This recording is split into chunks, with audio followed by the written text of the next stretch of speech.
దక్షిణ భారత కుంభమేళాగా ప్రసిద్ధిగాంచిన మేడారం సమ్మక్క సారలమ్మ మహాజాతర మరోసారి భక్తుల కోలాహలంతో ముస్తాబవుతుంది. కోట్లాది మంది భక్తులు తరలివచ్చే ఈ వేడుకలో రవాణా ఇబ్బందులు, ట్రాఫిక్ జామ్లను అధిగమించేందుకు తెలంగాణ పర్యాటక శాఖ వినూత్నంగా హెలికాప్టర్ సేవలను అందుబాటులోకి తీసుకువచ్చింది. నేటి నుంచే ప్రారంభమైన ఈ సేవలు జాతర ముగిసే వరకు భక్తులకు అందుబాటులో ఉండనున్నాయి. మేడారం జాతర సమయంలో ములుగు జిల్లాలోని అడవి మార్గాలన్నీ వాహనాలతో కిక్కిరిసిపోతాయి. హనుమకొండ నుంచి మేడారం చేరుకోవడానికి సాధారణంగా 3 నుండి 5 గంటలు పట్టే సమయం జాతర రద్దీలో 10 గంటల పైనే పడుతుంది.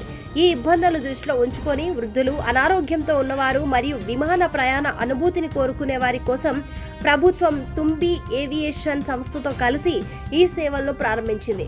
హెలికాప్టర్ సేవల కోసం హనుమకొండ, మేడారం సమీపంలోని పడిఘాపూర్ వద్ద ప్రత్యేక హెలిప్యాడ్లను యుద్ధ ప్రాతిపదికన సిద్ధం చేశారు. భద్రతా కారణాల దృష్ట్యా ఫైర్ ఇంజన్లు, అంబులెన్స్ సేవలు మరియు పటిష్టమైన పోలీస్ బందోబస్తును అక్కడ ఏర్పాట్లు చేశారు. వాతావరణ పరిస్థితులను బట్టి రోజుకు సుమారు 10 నుండి 15 ట్రిప్పులు వేసేలా ప్రణాళికలు సిద్ధం చేశారు.